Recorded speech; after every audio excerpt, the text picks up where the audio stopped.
What you seek is seeking you. There is a moment in every life when a question begins to repeat itself. Not loudly, not urgently, but persistently. A quiet pressure behind the chest. A pull that does not explain itself. A sense that something is calling without saying your name. You try to ignore it. You try to rationalize it. You tell yourself it's imagination, restlessness, ambition, coincidence.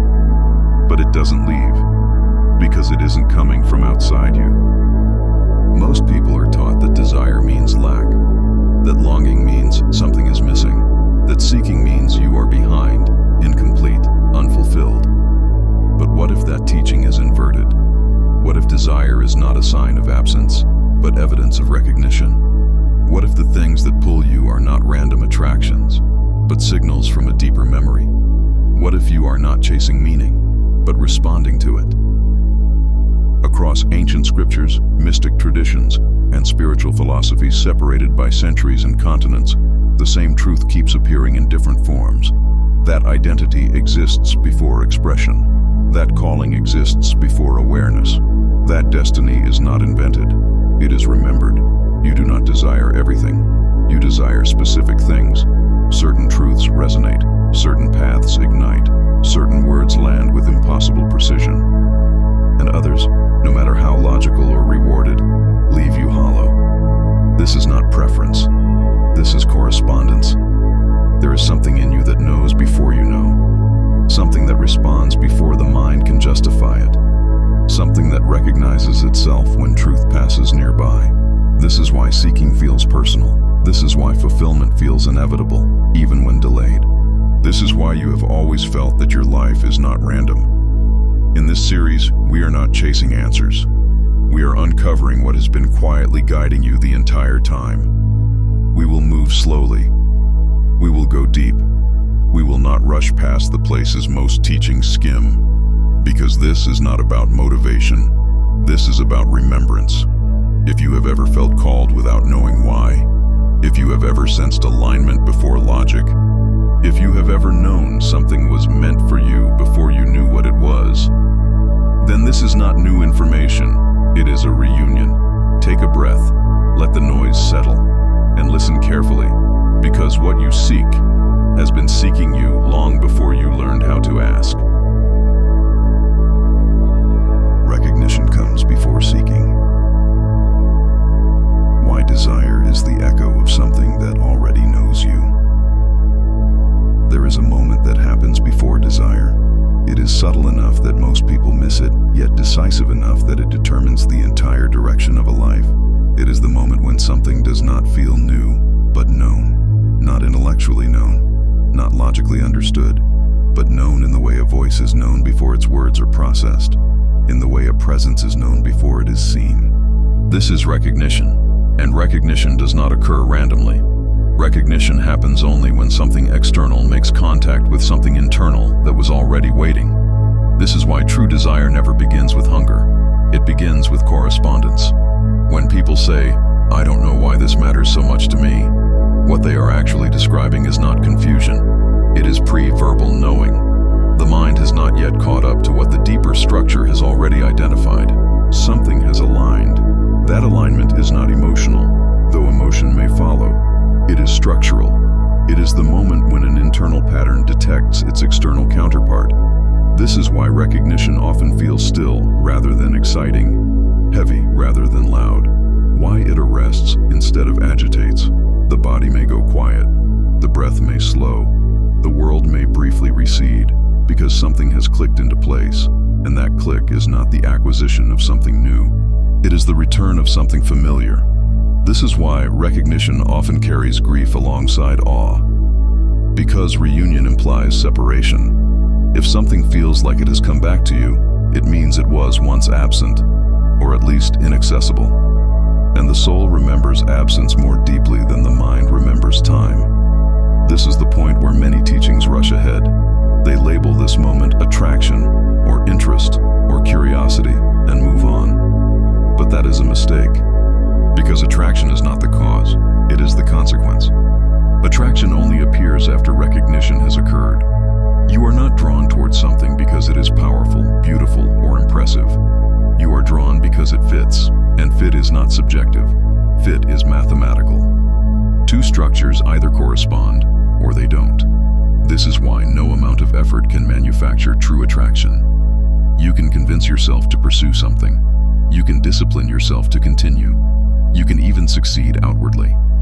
But if recognition never happened, the pursuit will always feel like friction, always like swimming upstream, always like effort without rest. Even when you win, something feels off, because nothing is meeting you, nothing is responding. True attraction feels different. It does not require persuasion. It does not demand justification. It does not need constant reinforcement. It simply remains, quietly, persistently, over years, across seasons. Despite changes in circumstance, identity, or belief, it does not shout, it waits. This is because recognition is not time-bound. It does not depend on mood, trend, or phase of life. It depends on identity. And identity, at its deepest level, does not fluctuate the way personality does. This is why certain ideas, truths, or callings return again and again, even after long periods of avoidance. Not because you failed to move on, but because they were never finished with you. This is where the ancient insight becomes essential. Plato taught that learning is not the accumulation of knowledge, but the remembrance of it, not as metaphor, but as metaphysics. The soul, he claimed, does not encounter truth for the first time in this life. It encounters reminders. This explains something that modern psychology struggles to account for. Why does recognition feel personal? Why does it feel like something is addressing you specifically? Because it is. Recognition is relational. It is not information entering a neutral system. It is a signal reconnecting. This is why truth does not affect everyone equally. If truth were merely factual, it would land uniformly. But truth is selective. It only activates where there is prior correspondence. This is why one person can hear a teaching and feel nothing, while another feels exposed, undone, or awakened. Not because one is better, but because one is recognized.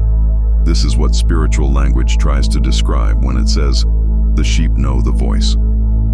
Recognition precedes obedience. Knowing precedes following. No one follows what they do not recognize. And this brings us back to the phrase that sits at the center of your work. What you seek is seeking you. This does not mean the object of desire is chasing you through time. It means something far more precise. What you are capable of recognizing already knows your structure. The call and the listener are tuned to the same frequency. Seeking, then, is not reaching outward into the unknown. It is the gradual movement toward mutual recognition. You are not hunting meaning. Meaning is allowing itself to be found when you are ready to receive it. This is why rushing feels wrong. This is why forcing outcomes feels hollow. This is why waiting, when aligned, does not feel empty. It feels charged, because recognition has already occurred, and attraction is simply the slow, inevitable movement toward reunion. You were known before you were formed. Why desire is not created by life, but remembered through it. There is a quiet assumption that governs most modern thinking about identity. It is the assumption that life begins at birth, and that everything meaningful follows afterward. According to this view, you arrive neutral, you gather experiences, you assemble a sense of self, and meaning is constructed gradually through trial and error. This assumption feels reasonable, but it is not ancient, and it is not biblical. It is recent, and it collapses under even gentle scrutiny, because if identity were assembled after birth, then desire would be reactive, calling would be optional, meaning would be negotiable, but that is not how life behaves. Some longings arrive too early to be explained by experience. Some directions assert themselves before language is available. Some truths feel older than the person discovering them. And Scripture names this directly.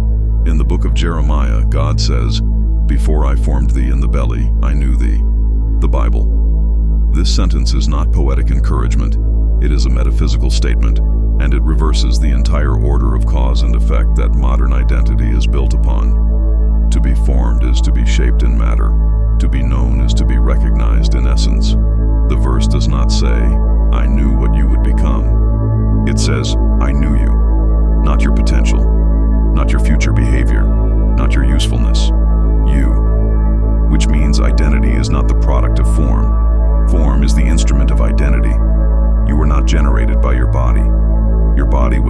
as a vehicle. This distinction matters more than most people realize, because it changes the meaning of desire entirely. If you were known before you were formed, then desire is not a reaction to circumstances. It is memory surfacing through experience. Most people assume desire emerges when something outside of them triggers interest, but that explaining fails the moment you notice how selective desire is. You do not desire everything you encounter. You do not feel pulled toward every opportunity. You are not equally stirred by every possibility. Your attention narrows. Your interest repeats. Your curiosity returns to the same regions again and again. This repetition is not habit. It is design pressing upward through time. If identity were improvised, desire would scatter. But desire concentrates. What rikaga? It circles. It revisits. It insists. This insistence is not obsession. It is recognition trying to re-establish continuity. When Scripture says, "I knew you," it uses a word that does not mean awareness in the abstract. In the original language, knowing implies relationship, contact, intimacy. The same word is used to describe union. This means you were not known as data. You were known as being, which implies something even more unsettling to the modern mind. You were not anonymous before birth. You were not a blank slate waiting for assignment. You were already addressed. This is why certain paths feel personal before they feel practical. They do not arrive as options. They arrive as summons. This also explains why some desires feel unreasonable. They do not align neatly with convenience, safety, or social reward. They often arrive without explanation and refuse to leave even when discouraged, because they were not created by preference. They were activated by recognition of assignment. This is what people mean, often without understanding it, when they say, "I feel called." Calling is not aspiration. It is echo. It is the reverberation of something that existed before conscious choice was possible. This is also why comparison corrodes the soul so quickly. If identity were constructed socially, then comparison would be informative. But if identity precedes formation, comparison becomes distortion. You are not competing for meaning, you are responding to a specific charge. What recognizes you will not recognize another in the same way. And what recognizes another may remain invisible to you. Not because it lacks value, but because it does not correspond to your structure. This is why envy feels so disorienting. It is the attempt to adopt a desire that was never assigned to you. There is another implication here, one that many teachings avoid because of its weight. If you were known before you were formed, then avoidance does not erase design. Delay does not cancel recognition. Resistance does not dissolve assignment. It only creates friction between who you are becoming and who you already are. This is why ignoring certain longings does not bring peace. It brings dullness, restlessness, low-grade grief. Not because the desire is wrong, but because it is unanswered. This also reframes fear. When Jeremiah responds to being told his calling, his immediate reaction is not confidence, it is protest. "I am too young. I cannot speak." This is important because it reveals that fear is not evidence of misalignment. It is evidence of scale. Calling often exceeds self-concept. Consciousness lags behind design. And fear is the sensation of standing at the edge of something that was decided before you were ready to understand it. So when we say, "Your longings are not spontaneous, they are remembrances," we are not speaking metaphorically. We are describing a structural reality. Desire is not created by the world. It is activated by it. Life does not invent meaning. It reveals it, slowly, selectively, and often reluctantly. And this is why what you seek does not feel like something you chose. It feels like something that chose you. Stay here. Let this sit without conclusion, because the next movement is delicate. Next, we will enter the space where people usually rush, why resistance appears precisely where alignment is closest, and why the soul often pushes back hardest against what knows it best. What comes next is not dramatic. It is not energizing. It is settling. This is where many listeners finally feel their body exhale. Peace is not safety. It is coherence. Why alignment calms what comfort never could. Most people believe peace comes from removing threat, from stabilizing circumstances, from securing outcomes, from minimizing risk. This belief is understandable, but it is incomplete, because many people achieve safety and still feel restless. They arrange their lives carefully and still feel unsettled. They eliminate danger and still feel pursued by something unnamed. This tells us something important. Peace is not the absence of difficulty, it is the absence of internal contradiction. Peace arrives when what you are doing aligns with what you are, and no amount of safety can substitute for that. When you are out of alignment, even comfort feels noisy. You can be protected, provided for, surrounded by approval, and still feel tense, distracted, vaguely dissatisfied. Not because something is wrong externally, but because something internally is out of place. The soul does not relax when it is merely protected. It relaxes when it is understood. This is why people often report something surprising. They feel more peace while walking toward uncertainty than while standing still in certainty that does not fit. This confuses the rational mind. Why would instability feel calmer than security? Because the nervous system is responding not to risk, but to coherence. When direction aligns, the system settles, even if the terrain is rough. Peace, in this sense, is a biological response to truth. The body recognizes when movement is congruent with identity. This is why aligned decisions often bring a strange calm immediately, even before results appear. Nothing has improved externally yet, but internally, the friction has eased. The arguing stops, the negotiating quiets, the justifying dissolves, because the system is no longer split. This is also why misalignment creates anxiety even in success. You can achieve what you thought you wanted and still feel uneasy, because the success does not match the structure that achieved it. The nervous system knows when it is being used incorrectly, and it responds with tension. People often misinterpret this tension as ingratitude or fear, but it is neither. It is feedback. It is the system saying, this configuration is unsustainable. Peace is not a reward for behaving correctly. It is a byproduct of moving truthfully. This reframes the idea of following your calling entirely. Calling is not about heroism, not about greatness, not about proving worth. Calling is about ending internal war. When direction aligns, energy stops leaking.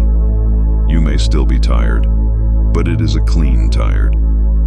You may still be afraid, but it is not paralyzing. You may still struggle, but the struggle feels meaningful because you are no longer fighting yourself. This is why avoidance creates low-grade suffering, not sharp pain, not dramatic collapse, but dullness, irritability, restlessness, a sense of waiting without knowing for what, because something is being postponed that wants integration, and postponed truth does not disappear, it accumulates pressure. Many people try to solve this pressure by optimizing their lives. Better routines, better habits, better thinking. But optimization cannot resolve incoherence. It can only make misalignment more efficient. Peace does not come from managing symptoms. It comes from realigning cause. This is also why peace feels frightening at first, because coherence requires commitment. Once you align, excuses fall away. You can no longer pretend you don't know, and that level of clarity feels dangerous to the part of you that survived by ambiguity. This is where many people turn back. They prefer familiar anxiety to unfamiliar peace. Because peace asks for follow-through. It asks you to live as who you are, not who you've been rehearsing. But once peace settles, it is unmistakable. It does not shout. It does not thrill. It does not inflate. It stabilizes. And from that stability, movement becomes possible without force. This is why aligned action feels different. It does not require constant motivation. It carries its own momentum. This brings us back once again to the central truth. What you seek is seeking you. And when the meeting finally begins to occur, peace is the first sign. Not because everything is solved, but because the argument inside you has ended. Sit with this. Let it settle in the body, not the mind. Because next, we move into something even more delicate: why provision follows alignment, and why chasing resources before coherence always fails. What follows is where many teachings quietly collapse, because this is where faith is often replaced with technique. We will not do that. We will stay with what is real. Provision does not precede alignment. It follows it.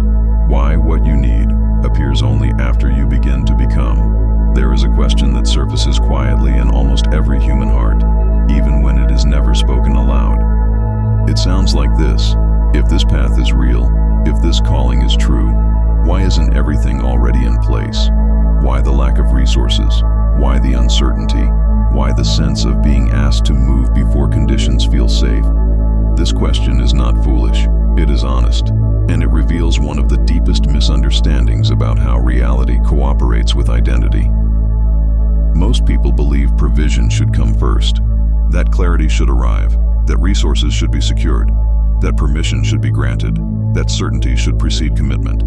This belief feels logical, but it is not how alignment works, because provision does not respond to intention, it responds to orientation.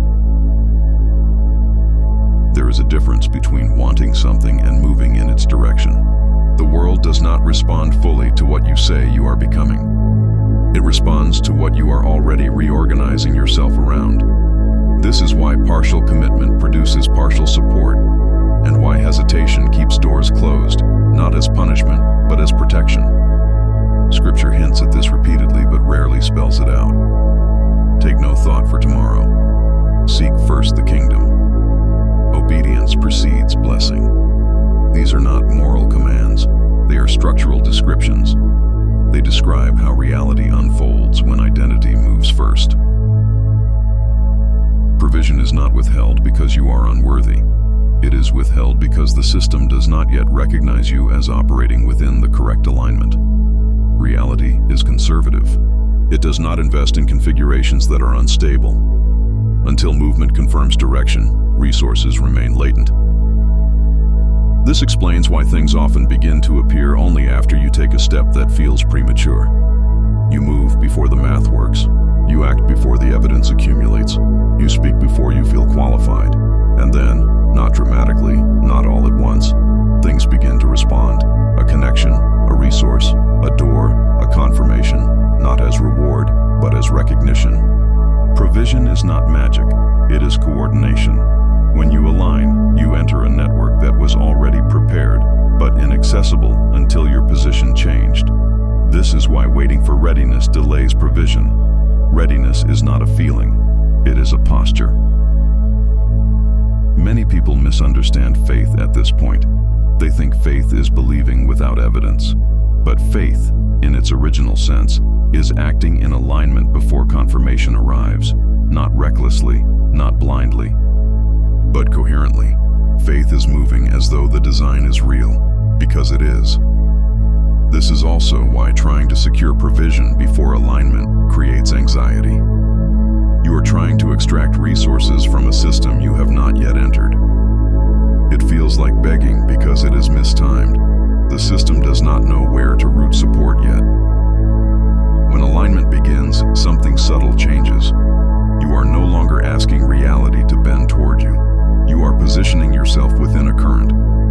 And currents carry, not instantly, not effortlessly, but reliably. This is why provision often arrives in forms you did not anticipate. Not because the universe is unpredictable, but because your idea of what you needed was incomplete. Provision matches function, not fantasy. It supplies what allows movement to continue, not what preserves comfort.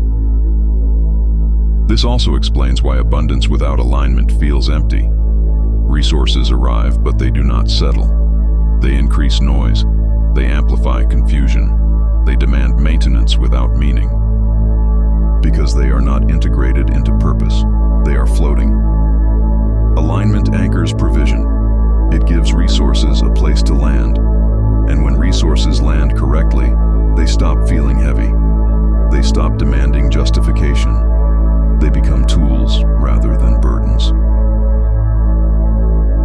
This is why so many people report the same strange experience. They had less materially, but more peace. They had fewer options, but more clarity. They had uncertainty, but not confusion. Because coherence had begun, and coherence organizes energy naturally. This brings us back, again, to the phrase that refuses to leave us alone. What you seek is seeking you. But now it reveals another layer. What seeks you does not arrive fully formed. It arrives in stages. As you move, it moves. As you align, it responds. As you commit, it commits. Not emotionally, structurally. So if provision feels delayed, do not immediately assume error. Ask a quieter question. Where am I still standing sideways to what I know? Because resources flow most freely where identity is no longer divided. Sit with this. Let it recalibrate the order of things. Because next, we move into the most subtle territory yet. Why the path does not reveal itself all at once, and why clarity is given in increments, not maps. What comes next is where impatience usually breaks the work, so we will not rush it. Why the path is revealed in increments. Why you are never given the map, only the next step. There is a quiet frustration that lives inside almost every sincere seeker. It sounds like this. If this is truly my path, if this calling is real, why can't I see where it leads? Why fragments instead of clarity? Why impressions instead of instructions? Why direction without detail? This frustration is not a failure of faith. It is the friction between control and trust. Most people assume that clarity should come before movement, that if a path is legitimate, it should present itself whole, with guarantees, explanations, and visible outcomes. But this assumption misunderstands the nature of alignment. Alignment does not unfold like architecture. It unfolds like relationship, and relationships reveal themselves gradually, not because information is being withheld, but because capacity is being formed. If the full shape of a calling were revealed immediately, most people would either freeze or counterfeit it. They would try to perform an identity they had not yet grown into. They would rush toward outcomes without undergoing transformation, and the path would collapse under the weight of premature certainty. This is not punishment. It is protection. Scripture expresses this pattern repeatedly, often without explanation. Abraham is told to go, not where. Moses is told to lead, not how. The disciples are told to follow, not what it will cost. The clarity comes while walking, not while waiting. And this is not because God enjoys obscurity, it is because becoming must precede comprehension. There is a kind of knowing that cannot be transferred verbally. It can only be acquired through movement. This is why insight often arrives after obedience, not as reward, but as consequence. The system updates as you reposition yourself within it. The system updates as you reposition yourself within it. This also explains why impatience distorts perception. When you demand the whole path at once, you are asking for information without transformation. You want the outcome without the formation. But formation is the point. Incremental clarity serves a precise function. It ensures that each step is metabolized before the next appears. It prevents accumulation without integration. It keeps identity and action synchronized. This is why when people try to figure everything out in advance, they often stall. Not because they lack intelligence, but because they are trying to live ahead of their coherence. The system does not release future information to present structures that cannot yet sustain it. There is also something deeply relational about this process. The path is not impersonal, it responds.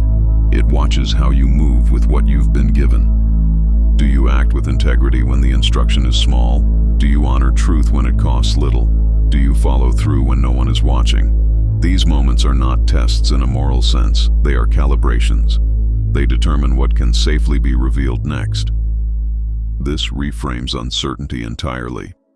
Uncertainty is not the absence of direction, it is the presence of invitation, an invitation to trust what has already been recognized, without demanding guarantees that would replace trust with control. This is also why clarity often arrives suddenly.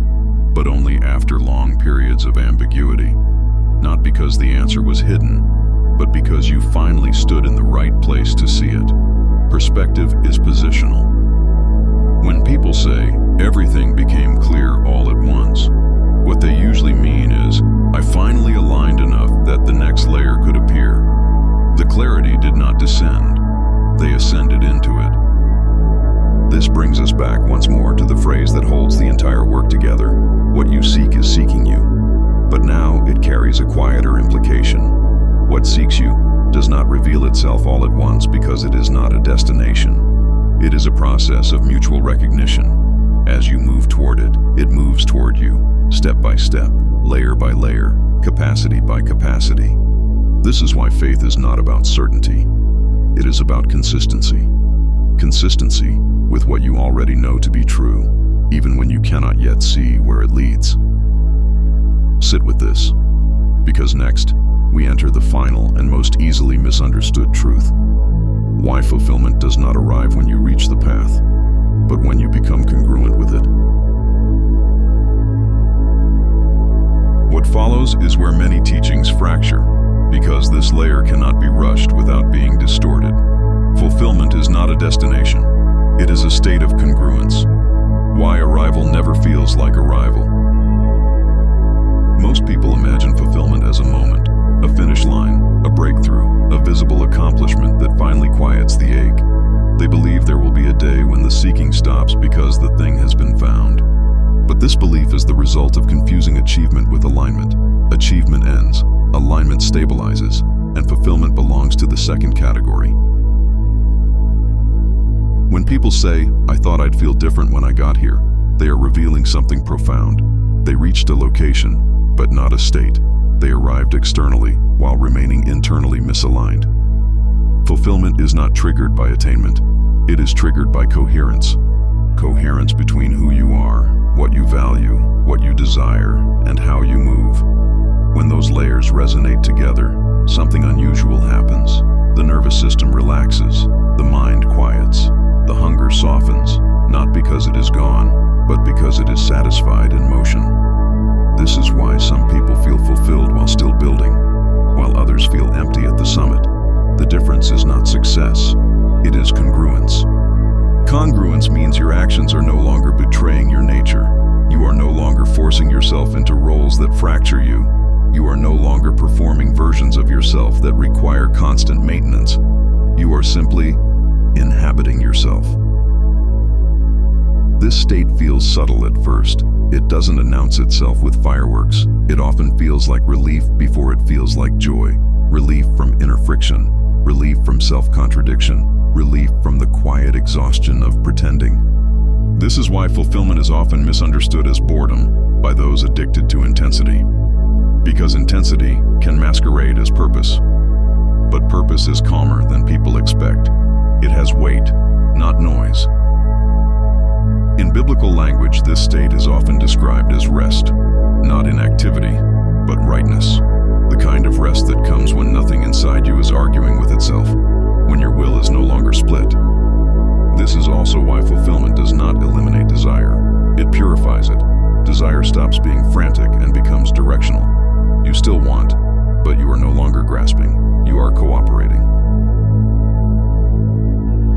This brings us to a critical realization. You do not feel fulfilled because you have arrived. You feel fulfilled because you are no longer resisting who you are becoming. And this is where the phrase, "what you seek is seeking you," reveals its deepest layer. What you are moving toward is not an object. It is a version of you that can finally hold what has always been calling. The seeking is mutual, because both sides are incomplete without alignment. The calling needs a vessel capable of expressing it. You need a structure capable of receiving it. Fulfillment happens when those two finally match. This also explains why fulfillment feels fragile at first, because congruence must be practiced before it stabilizes. Old patterns will try to reassert themselves.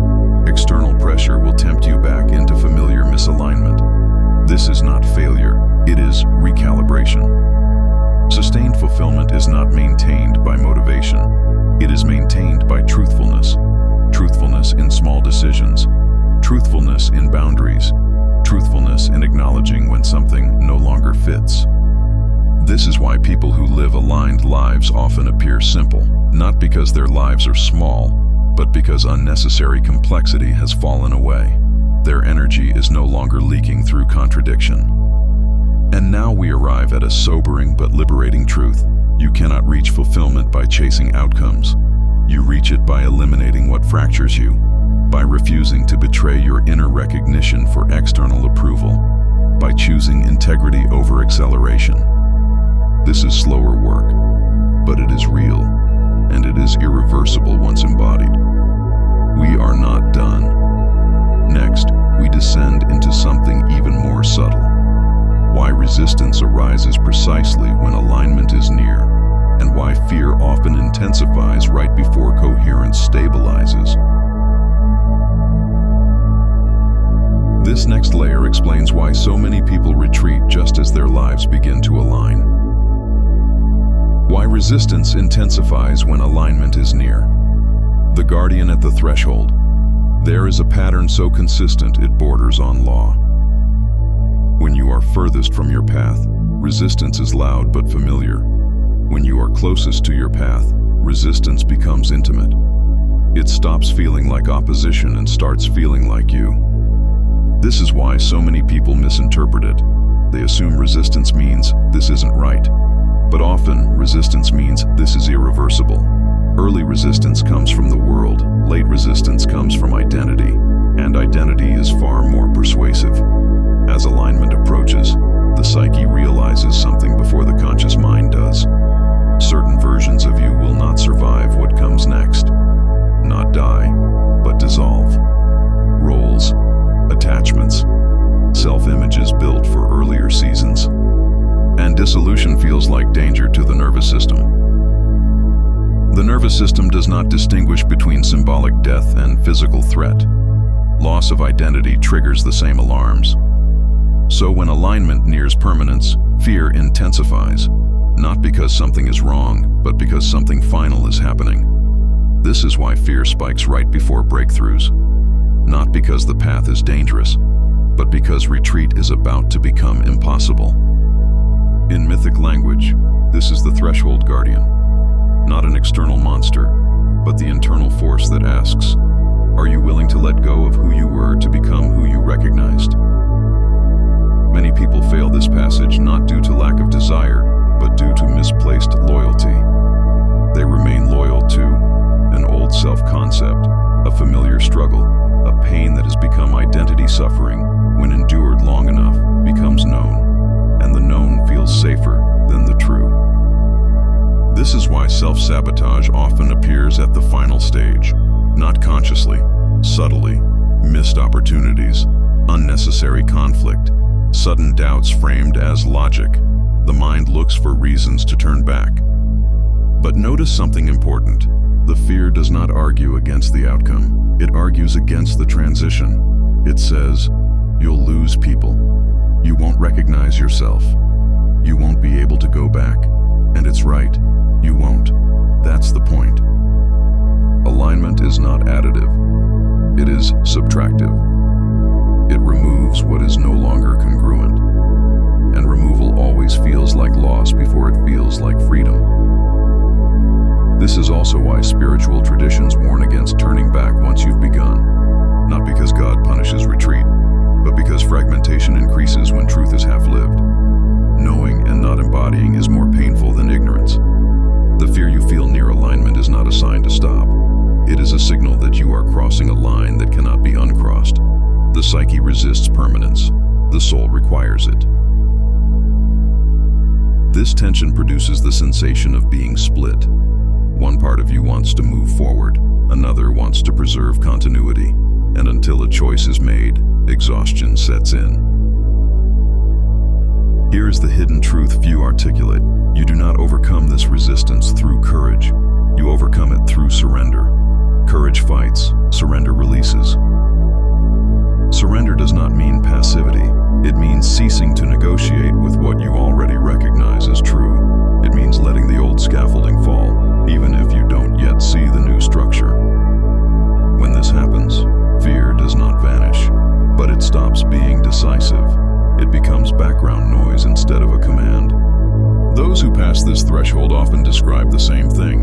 A sudden stillness, a clarity without excitement, a sense of there is no other way now, not triumph, resolution. And here is the quiet miracle.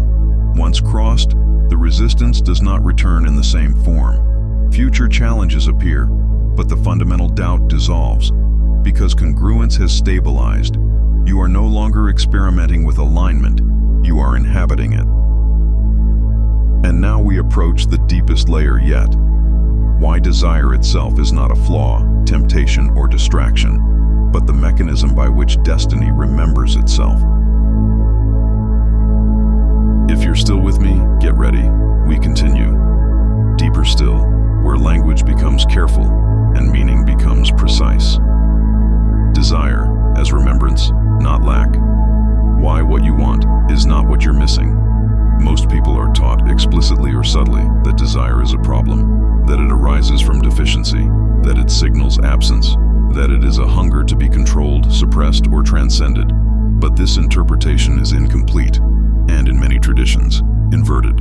Desire is not born from emptiness, it is born from recognition. You do not desire what you have never tasted in some form. Even imagination is a memory reorganized. The psyche cannot yearn for what it has no internal reference for. This is the first hidden law. Desire requires prior resonance. When something calls to you, a path, a way of being, a form of truth, it is not announcing what you lack. It is activating what already exists within you, unfinished. This is why desire feels personal, not abstract, not theoretical, but intimate. Desire carries tone, and tone comes from memory. This is why two people can encounter the same opportunity, idea, or calling, and only one feels ignited. The difference is not intelligence, it is correspondence. Something inside one person recognizes itself in what appears externally. This is the deeper meaning behind the phrase, "What you seek is seeking you." It is not poetic reciprocity, it is structural alignment. The external form and the internal imprint are moving toward coherence. In biblical metaphysics, this is why desire is so often framed ambiguously. It can lead to distortion when misaligned, but when aligned, it becomes directive. Scripture does not condemn desire outright. It warns against disordered desire, desire severed from truth. Desire without truth becomes appetite. Truth without desire becomes abstraction. But when desire and truth converge, calling emerges. This is why the prophets are never depicted as passionless. They are seized, compelled, moved, not by impulse, but by inner necessity. Desire, in its pure form, is not craving. It is gravity. It pulls you toward the shape you were meant to inhabit. This also explains why suppressing desire does not produce peace. It produces numbness, because you are not silencing temptation, you are muting instruction. When people disconnect from desire entirely, they do not become enlightened. They become disconnected from direction. They drift, or they substitute external rules for internal resonance. True discernment is not the absence of desire, it is the education of desire, learning which longings are echoes of alignment and which are compensations for avoidance. This is why desire often refines over time. Early desires are symbolic. They gesture towards something deeper than their surface form. Money may symbolize freedom. Recognition may symbolize validation. Achievement may symbolize coherence. As alignment deepens, the symbol falls away and the essence remains. This refinement process feels like loss to those attached to form, but it is actually clarification. Desire sheds what was never essential. Eventually, desire becomes quieter, not weaker, clearer. It no longer screams, it draws. At this stage, desire no longer conflicts with peace. It coexists with it. You want without desperation. You move without compulsion. You act without betrayal. This is why the fulfilled still create, still build, still pursue. But their movement comes from overflow, not emptiness. They are not trying to become someone. They are expressing who they already are. And here is the deepest inversion. You are not desiring your destiny. Your destiny is desiring expression through you. Your longing is the signal that you are compatible with what is seeking embodiment. This is why ignoring desire leads to stagnation, and indulging it blindly leads to distortion. The middle path is listening, listening slowly, listening honestly, listening without immediately acting or suppressing. When desire is honored as information rather than command, it becomes precise, and precision is the mark of maturity. We are nearing the final descent. Next, we will explore why time itself bends around alignment, why the right path often feels late and sudden at the same time. If you're ready to go even deeper, let's continue into the layer where time itself stops behaving the way you were taught it does. This is the point where many listeners feel something unlock, not intellectually, but somatically, as if a long-held tension finally finds language. Why alignment distorts time, why it always feels late and sudden at once. Nearly everyone who enters true alignment says some version of the same thing. I can't believe it took so long, and I can't believe it happened so fast. This paradox is not emotional exaggeration, it is structural. Alignment changes how time is experienced, because time is not neutral. Time responds to coherence. Most of what people call waiting is not waiting at all. It is misalignment duration. Time spent moving in directions that do not compound. Effort that does not accumulate. Motion without vector. When you are misaligned, time feels heavy. Years pass, yet little feels integrated. You may achieve things, but they don't stack. They don't resolve anything. So time feels long. But when alignment occurs, something strange happens. Events cluster, opportunities converge, meaning condenses. Years of internal preparation suddenly express themselves in weeks or months. And it feels miraculous, but it isn't. It is stored coherence releasing. Think of it like pressure. Misalignment builds internal tension without direction. Alignment gives that pressure a channel. When the channel opens, movement accelerates. This is why alignment often looks like luck to outsiders. They see the visible outcome, not the invisible accumulation. They did not witness the years of quiet recalibration, the internal pruning, the false paths abandoned, the integrity chosen when nothing seemed to reward it. Time only looks wasted in retrospect if you believe the destination mattered more than the formation. But formation is what allows acceleration later. Without it, speed would collapse you. This is why many people encounter alignment later than they expected. Not because they were delayed, but because they were being made compatible. You cannot inhabit a calling that would fracture you. The system will not release you into environments you cannot survive without self-betrayal. So time stretches, not as punishment, but as preparation. This also explains why forcing outcomes early often backfires. You may reach the surface form of what you want, but without the internal structure to hold it. And then the thing that was supposed to fulfill you becomes a burden, or it disappears, or it corrupts. Alignment prevents this by synchronizing readiness with arrival. When it happens correctly, you don't just receive something, you fit it. This is also why alignment feels inevitable in hindsight. Once coherence stabilizes, the path behind you rearranges itself into meaning. What once felt random becomes preparatory. What once felt like failure becomes filtration. What once felt like delay becomes protection. You were not late, you were being shaped.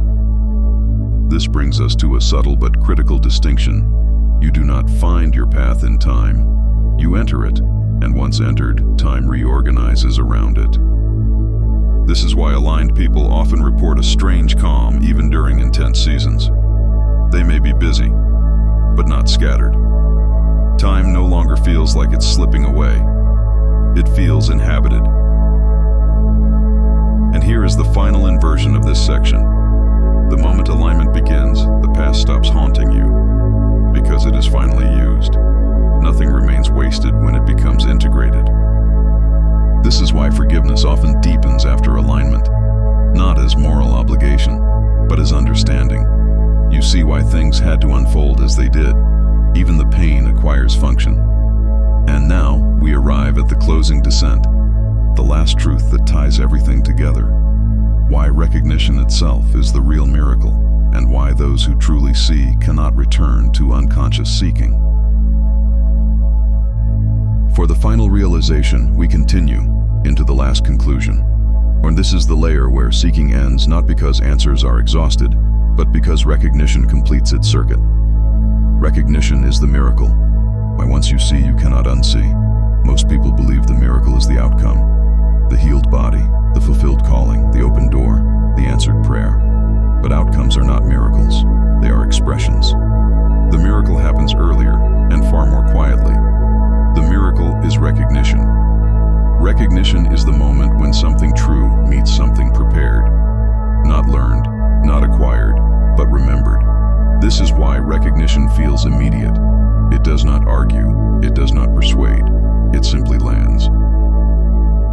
When truth is recognized, it does not feel new. It feels inevitable, as if it has always been there, waiting for the right internal configuration to activate it. This is why no one can convince you of your path, and why no one can talk you out of it once seen. Words can point, but recognition is non-transferable. This is also why the most important moments of life often go unnoticed by others. Externally, nothing changes. Internally, everything does. A line is crossed, a fog lifts, and suddenly, seeking collapses into seeing. This is what Scripture means when it says, "He who has eyes to see, let him see." It is not about intelligence, it is about readiness. Recognition does not arrive because you searched harder. It arrives because you stopped resisting what you already knew. Once recognition occurs, something irreversible happens.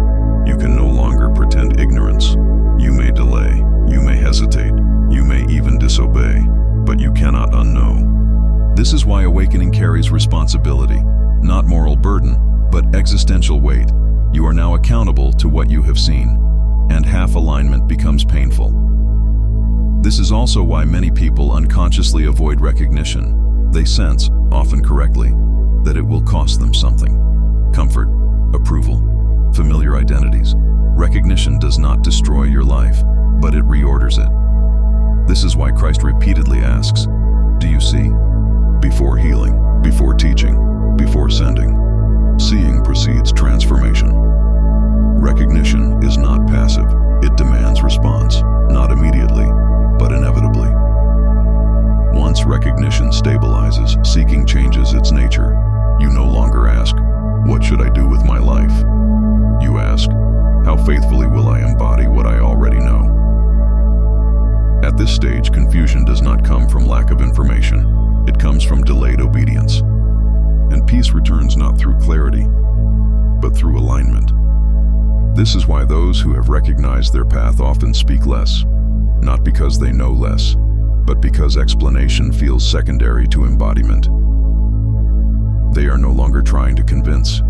They are inhabiting, and inhabitation speaks on its own. Now return with me to the sentence that began everything. What you seek is seeking you. After everything we've uncovered, it now reveals its final meaning. What you seek is not ahead of you in time, it is ahead of you in coherence. What seeks you is not external fate, it is the fullest version of you, calling you forward. You are not chasing destiny. Destiny is waiting for you to become stable enough to carry it. Desire is memory, resistance is threshold, time is preparation, fulfillment is congruence, recognition is awakening. And seeking ends the moment you realize you were never lost. You were becoming visible to yourself. Sit with this, not to understand it, but to let it recognize you. When you are ready, there is nothing left to seek, only something to live.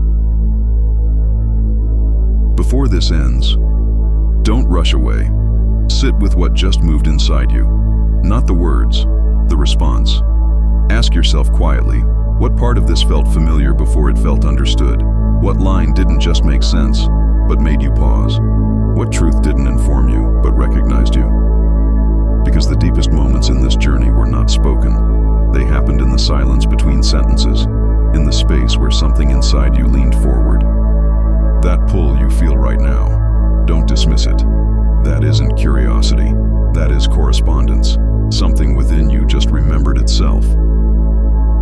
You don't need to decide anything tonight, but don't pretend nothing happened, because once you see, you are no longer the same as you were before. As this narration comes to an end, the sound will continue. We're leaving space on purpose. For the next several minutes, a 432 Hz frequency will play quietly in the background. This is your time. Time to sit, time to breathe, time to let what surfaced settle into place. No thinking required, no answers needed, just presence. Notice what arises. Notice what feels lighter. Notice what no longer needs to be chased. This isn't the end of the experience. It's the beginning of integration.